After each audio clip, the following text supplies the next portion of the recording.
I think I'm up. I have a couple small demos. I can find the right screen here. Let's see.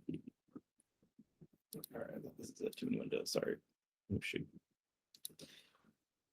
Let's try this one.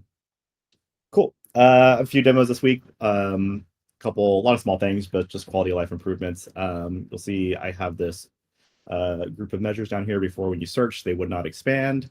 So I went ahead and fixed that. So the demo guards are with me now. When you search, these group measures now expand in search. So before, they would just kind of be collapsed. So if you had anything that matched in this, they would just kind of be hidden and not look like there was any matches. So that's a nice little win.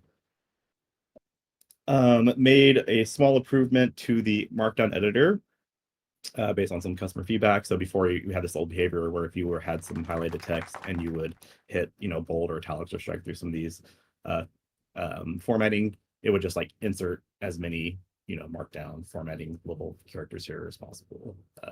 Now we have it. So if you use keyboard shortcuts, it just pops them in and out. So you can kind of quickly do that. It works here too as well. So just a small little quality of life improvement so you don't end up with like this crappy formatting.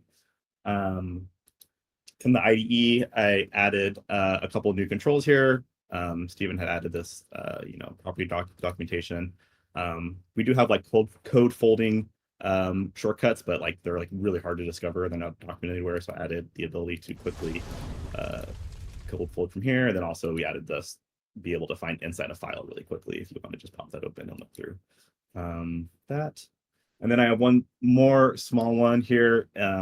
This one hasn't landed yet. The rest of them have landed, but this is a change to SQL autocomplete behavior. And, unless anyone has major objections to this, I think I'll push it today. But we had some feedback from a customer where when you're typing SQL, like they were trying to type, this table name, and then what we would do, we would recommend a bunch of column names for you. And so if you hit enter just to like put some white space, we would a random column name. So one thing I worked on this week was changing that so that if you have anything and you hit enter, it's just going to respect your white space here unless you hit tab. So if you hit tab, it will then autocomplete. This kind of matches the Snowflake IDE or SQL runner behavior. So it's kind of more in line with what their tool's doing.